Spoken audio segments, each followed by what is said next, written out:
Hello everybody, I haven't done a video in a while, but welcome back to my channel. And today really what I want to talk about in this video is the cryptocurrency coins that I'm going to be investing in or focusing on mainly during the year 2020.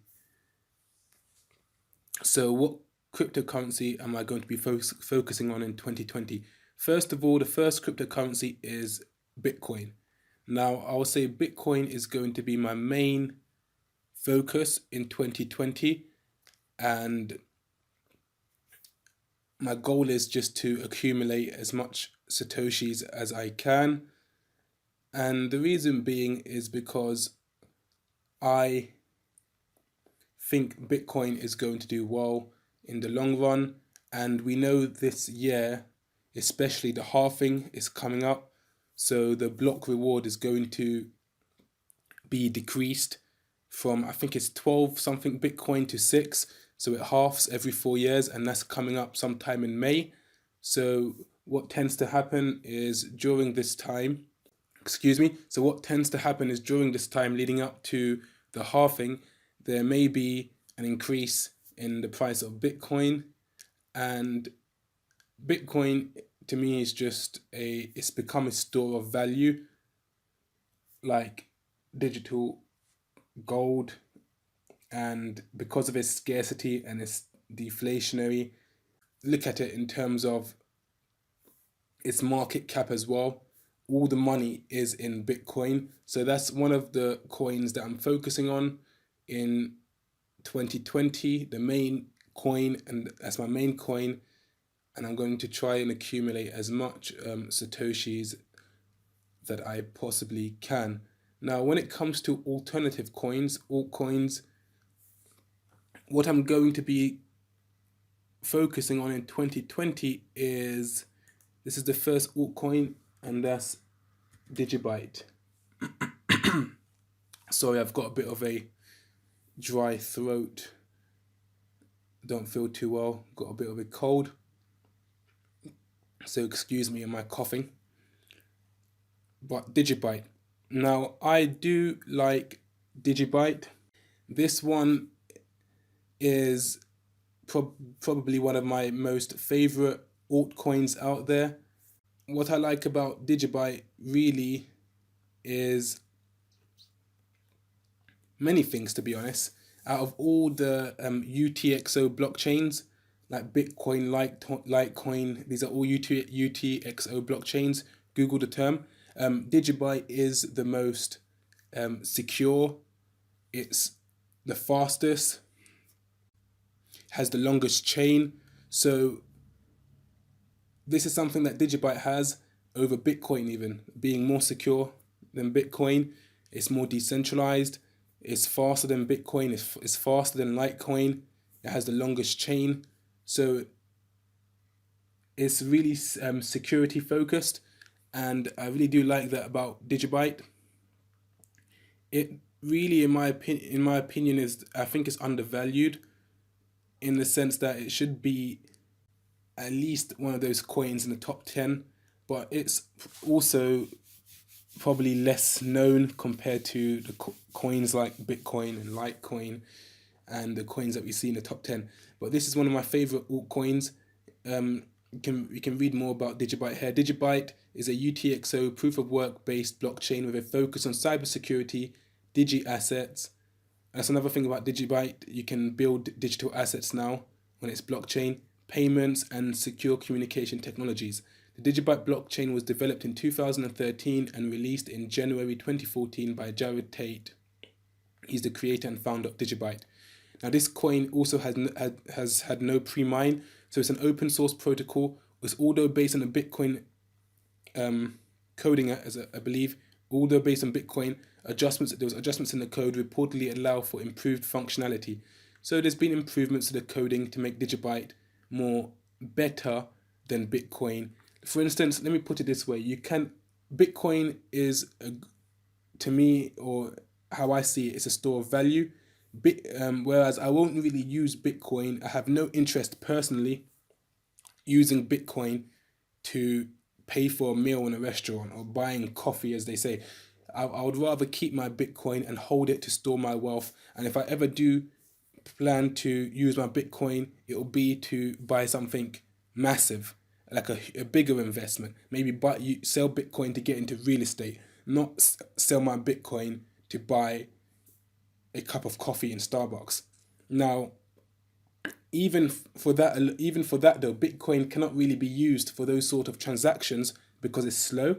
But DigiByte, on the other hand, it's much more faster than Bitcoin. I believe it has like a 15 second confirmation time. So 15 seconds compared to 10 minutes, that's the difference between DigiByte. It's also faster than Litecoin. It's the fastest UTXO blockchain out there. So adjustments in the code reportedly allow for improved functionality, including 15-second block time, yes, real-time difficulty adjustments, and improved security. DigiByte development has included DigiShield, multi-algo, multi-shield, SegWit, and AutoCrypt. Now, that's one thing I like about DigiByte, is that they're always trying to improve on their blockchain technology. So multi-algo is that it has 5 mining algorithms in order to mine DigiByte.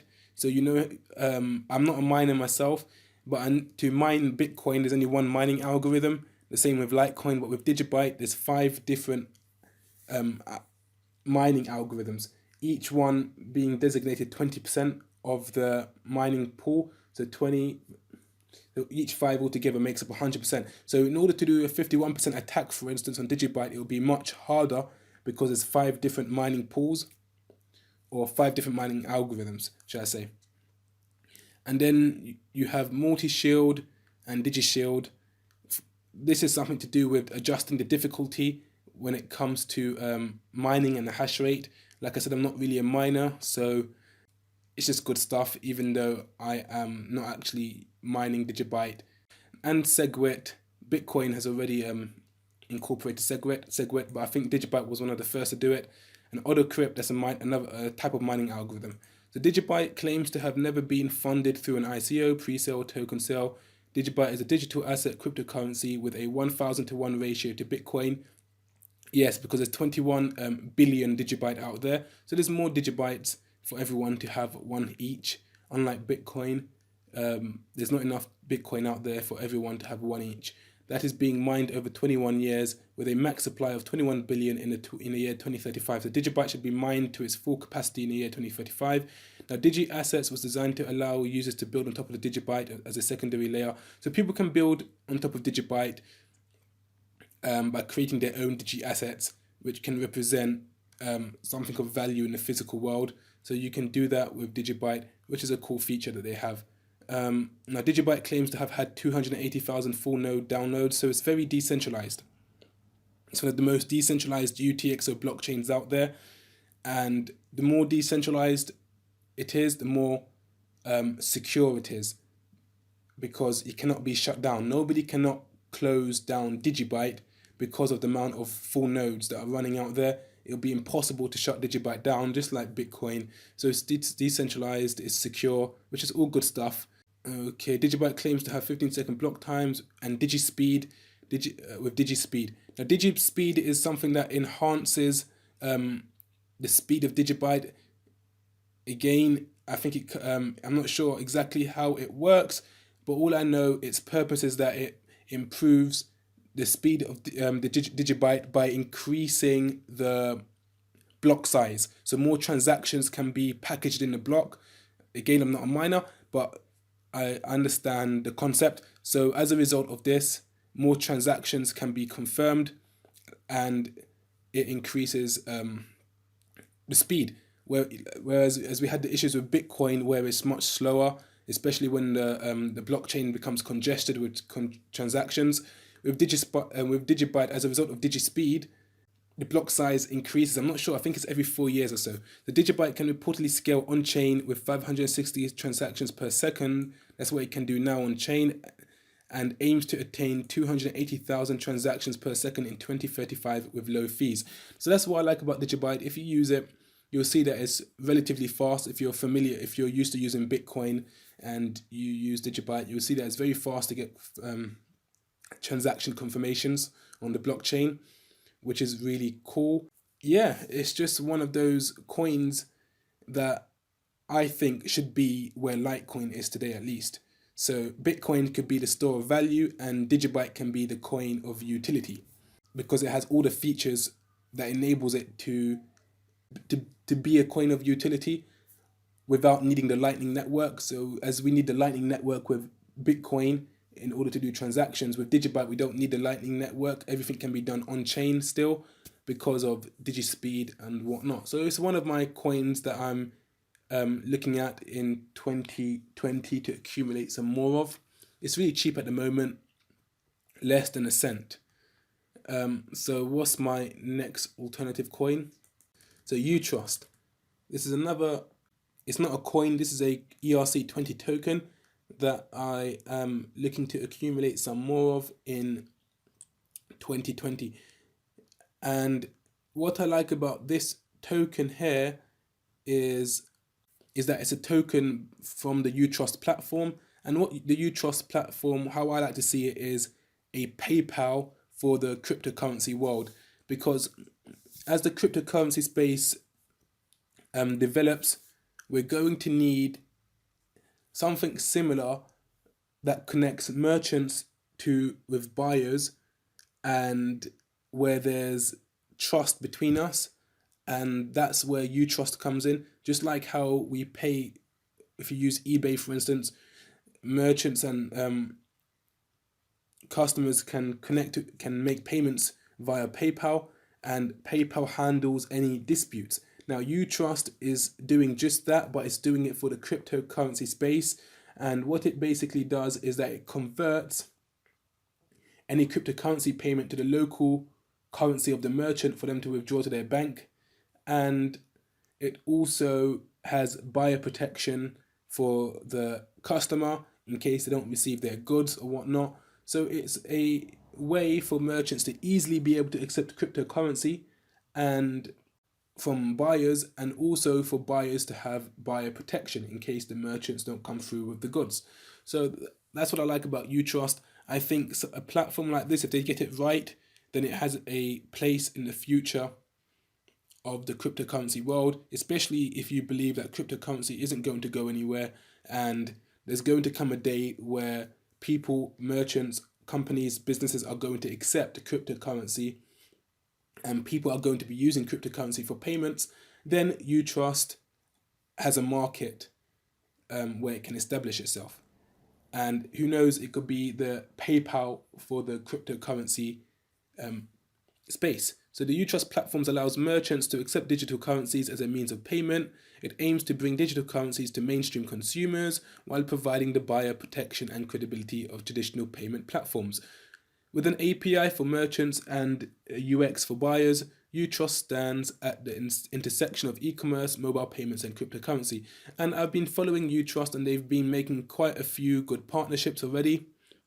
It's still in its early days, and there's still a lot of work being done, but they've already making partners with various merchants in Europe, which is all good stuff. And that's what I love to see. I love to see progress. I love to see partnerships being made. And yeah, so the team believes that digital currency is the future of money and the genesis of a more open and more inclusive financial system. Youtrust's long-term vision is to become the leading platform for digital consumer currency payments, delivering a trusted blockchain payment solution to the world's most successful companies. So that's what the platform aims to become, and where this token, the UTK token, plays a role in this is that it's going to be the token that customers can use also as other tokens as well, to make payments. Like for instance, DigiByte is another currency that the Youtrust platform accepts to make payments to merchants, and UTK token as well. But if you use the UTK token, then I think you save money on fees, which is one thing. And it's also going to be the token that the company uses for any refunds back to customers. So just say a refund has to be made to a customer, the company would refund that using the UTK token. So the project aims to become a mainstream means of payment. The Youtrust platform supports multiple digital currencies, including its own native token, UTK. Users can purchase goods and services with a zero-fee exchange rate. That's what I was saying. You don't have to pay any fees if you use your UTK. It's also used on refunds and as part of our affiliate referral program.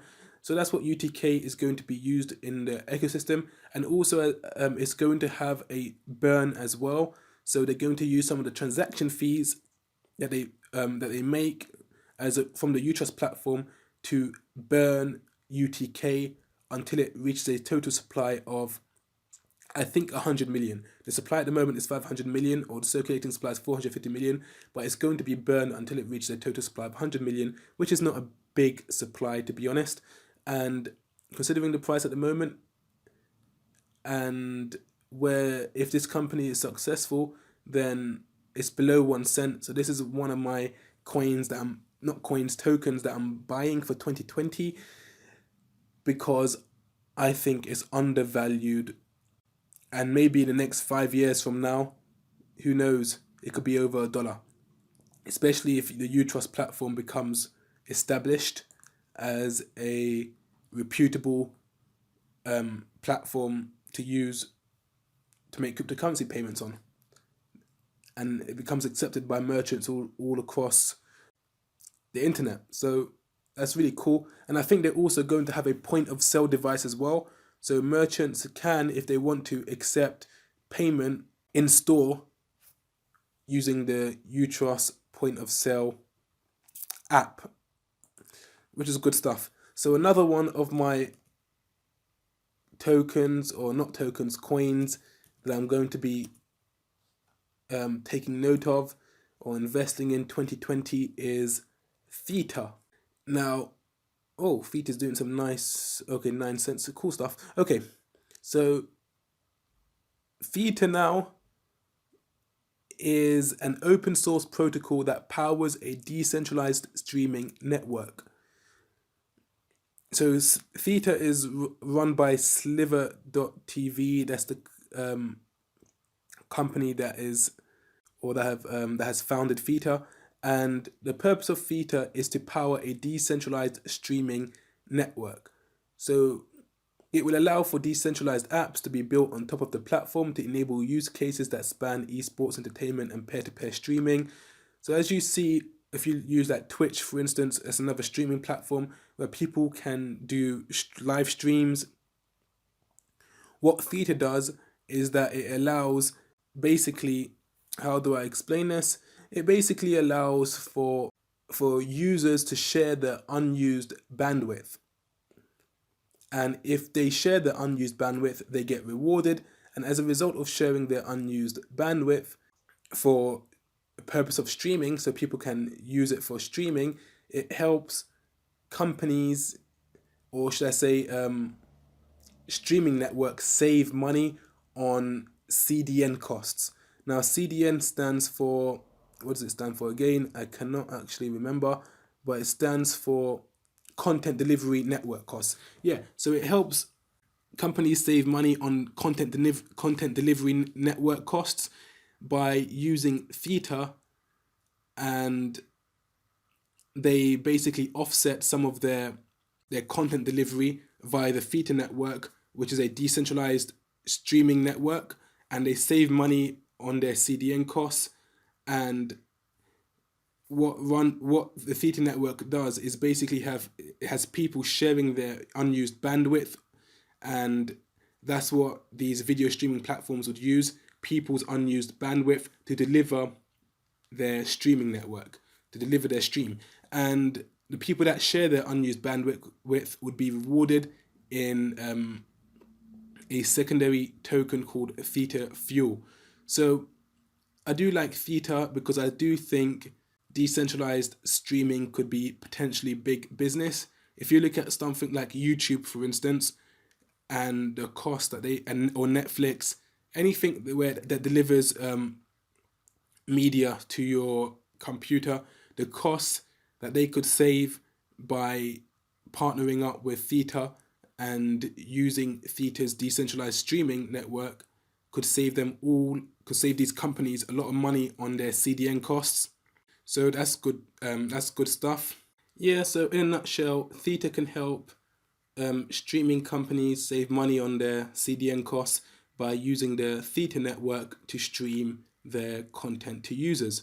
And users that want to participate in the Theta network and share their bandwidth, they get rewarded for doing so in the ecosystem, in this ecosystem. So I think Theta could potentially be big, and it could have, depending on the partnerships they make, and decentralized streaming network is something, decentralized streaming is something that's really cool.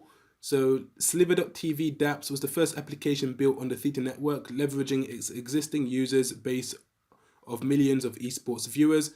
So Sliver.tv is already using the Theta network. In November 2018, Tencent Games announced a collaboration with Sliver.tv to bring Theta rewards to Ring of Elysium players.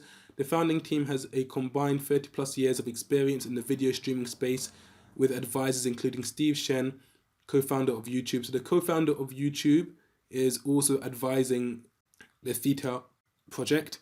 And we have Justin Khan, which is a co-founder of Twitch, which is cool. So Theta is one of those coins that I think has potential in the future, and I am going to be trying to accumulate some Theta during 2020. Now, what else? So I've mentioned Bitcoin, DigiByte, Theta, Youtrust. This one here. This is another one that I've come across the other day recently, and I am interested in it. So let's see. Nano. Okay, so Nano is another crypto that I'm going to be trying to accumulate in 2020 as well. And what I like about Nano is that it's really the fastest cryptocurrency that I've ever used. The whole idea is to be able to make borderless payments, it being decentralized and all that good stuff. But it's for the user, they want to be able to make payments, and for the merchant as well, and make the payment, have that payment being sent and received instantaneously. Now, Bitcoin does not do that at the moment. DigiByte has like a 15-second confirmation time, whereas Nano is literally instant. So that's one of the things I like about Nano, is that it's really, really fast, and it's probably the fastest crypto that I've come across and used to date. You can test it out yourself. What I did is I downloaded the Nano wallet on my phone, and I tested it with what do you call those faucets, some Nano faucets, and as soon as I pressed the button, I was notified that my Nano was in my wallet. As I pressed the button, and that instant it was like, oh, Nano has been deposited into your wallet, and I was like, oh, that's really, really cool. I don't get that with Bitcoin. I don't get that with any of those cryptocurrencies, but with Nano, it was literally instantaneous. It was really, really fast. So launched in 2015, Nano describes itself as an open source, sustainable and secure next generation digital currency focused on removing perceived inefficiencies present in existing cryptocurrencies. What song am I reading? Designed to solve peer-to-peer transfer of value, Nano aims to revolutionize the world economy through an ultra-fast and feeless network. That's another thing as well. It's feeless. That's another great thing about Nano, that it has over Bitcoin and DigiByte, which are the two coins that I like as well, is that Nano is feeless. Now, Bitcoin is not feeless. We all know you have to pay a transaction fee. DigiByte as well, the transaction fee is much, much cheaper than Bitcoin, and it's much, much faster than Bitcoin to make transactions, but it's not feeless. Now with Nano, it's ultra fast. That's the best way to describe it. It's extremely fast and it's feeless. So if you are going to send one Nano, the recipient is going to receive one Nano, and the sender did not have to pay any fee in order to send that one Nano. Now also, and they would receive it more or less instantaneously. So it's probably the most perfect cryptocurrency out there to be used by merchants to accept payments, because it is just so fast. I mean, if Nano partners with Youtrust, that would be really, really cool. So people can use Nano to make payments online, should I say. People can use Nano to make payments online via the Youtrust platform, which is like a PayPal, which I hope it becomes a PayPal platform, a PayPal-like platform, but for the cryptocurrency space, and merchants can receive their payment. Now, if you're going to use Nano in store, it's probably going to be the best for a merchant to accept Nano, is because as soon as the payment is made, they would receive the transaction without there being any long waiting times, and it's feeless as well, so it's great for the sender. It's an ultra fast and feeless network that's open and accessible to everyone. So think about if you have to make borderless payments. Now you're in America, Europe, and you're going to send payments to someone in Africa, and you can use Nano. As soon as you press the button, they receive it, and you pay zero fees. That's what really should be the vision, right? Moving away from fiat currencies and using cryptocurrencies that are decentralized. But the only problem we have in the cryptocurrency space is that the transactions are too slow and we have scalability issues, whereas Nano is fast and the fees are very little. No one wants to pay fees. And what I like about Nano as well is the circulating supply. Circulating supply is only 133 million, and that's also the total and max supply. So there's no inflation on this coin. It's 133,248,297. That is a very, very, very, very small supply, relatively speaking, of course. So 133 million is not a lot at all. So Nano is reportedly able to offer fast and feeless transactions due to the block lattice, a data structure in which all accounts each have their own blockchain rather than competing with others on a central chain. So every user of Nano each has their own blockchain when they make a payment. So if you have a wallet and you send a transaction, you all have your own individual blockchain, which is different from other chains like Bitcoin, Litecoin, DigiByte, because all the transactions happen on one central chain. Consensus is generated through representative voting, so they have like a different system or mechanism in order to reach consensus, where accounts can freely choose their representative at any time with an update of their account chain, thereby providing more control for their users to decide who validates the transactions. So they have a system whereby you can elect a representative to basically verify your transaction or validate your transaction on your behalf on the main chain. That's how I understand it. Like I said, I'm not so techie. I just try to grasp the concepts. I've never actually got into mining anything myself, so I just understand the concepts. Even if it's just to a brief level, it's enough for me to understand how it works, like an overview, without actually understanding the intricate details, because I've never actually participated in any of this myself. I've never actually tried to become a representative on the Nano chain or a miner on the Bitcoin blockchain network and so on. And that's Nano. So far I've mentioned Bitcoin, DigiByte, Youtrust, THETA, and Nano. Now they are my 5 cryptocurrencies that I'm going to be focusing on in 2020.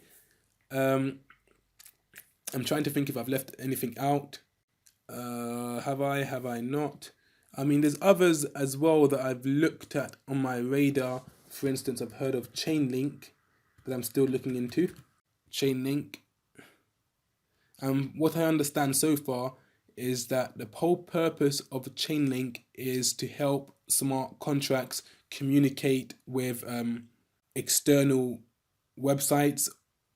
So if you have like a smart contract on the Ethereum blockchain, for instance, and it needs information externally, it cannot do that. But with Chainlink, it makes it feasible for a smart contract to get information externally from an external API, for instance. And I'm not sure again how it works on the tech front, but that's the concept, that's the purpose of Chainlink, is to communicate with, it's like a medium for smart contracts to communicate externally. So Chainlink is a decentralized Oracle service which aims to connect smart contracts with data from the real world. So that's what Chainlink does. It's like it's in the middle between the smart contract and the information from the real world, The smart contract needs access to that information. It cannot get access to that information, but via Chainlink it can. So I don't know how Chainlink takes that information, whatever it does, packages it or whatever, whatnot, and sends it to the smart contract, and that's all done via Chainlink. And that's the purpose of Chainlink, and apparently all smart contracts can benefit from Chainlink, especially if they need to communicate or they need information or data from the real world. So it seems like Chainlink has a use case within the cryptocurrency space. It's very niche and very targeted, but it seems like it has a purpose, and so long as we have smart contracts, then Chainlink would be needed. So since blockchains cannot access data outside their network, oracles are needed to function as data feeds in smart contracts. It accesses data outside the blockchain's network, feeds it into the smart contract, and that's what Chainlink does. So Oracle provides external data, such as example of temperature, weather, that triggers the smart contract executions upon the fulfillment of a predefined condition. So a smart contract, for instance, may have a predefined condition that on this day or this time, or when the weather or the temperature is like this, and X, Y, Z is supposed to happen. Now, how is it supposed to know when those factors are met? It uses Chainlink. Chainlink gets that data from the outside world, the real world, and it provides that external data to the smart contract, so it knows it can execute itself when those conditions are met. So Chainlink is another one that I've been looking into, and possibly I may invest in some Chainlink. It may have a future as well within the cryptocurrency space. So I'll just like to add a disclaimer now. These are the cryptocurrencies that I am personally investing in. I am not telling anyone else. I'm not telling you to invest in these cryptocurrencies. Is what I am doing and what I am looking into and what I'm interested in and what's resonated with me. I don't know where they're going to go. I'm bullish on all of them actually. But yeah, always do your own research, and this video was just to share what I'm doing, as that's what my channel is all about. It's about how I am trying to achieve financial freedom, how I am trying to make my life better, and what I'm doing on my journey and focusing on to get there. I'm not giving any financial advice to anybody else because I am not a financial advisor, and I don't want to be responsible for anyone investing in anything that they hear me talk about and it goes wrong for them and they point fingers my way. So yeah, that's going to be the end of this video. My throat now is a bit dry. I feel like I need some water, but thank you for watching, and if you haven't, please subscribe to my channel. I would really appreciate it, and have a good day, guys.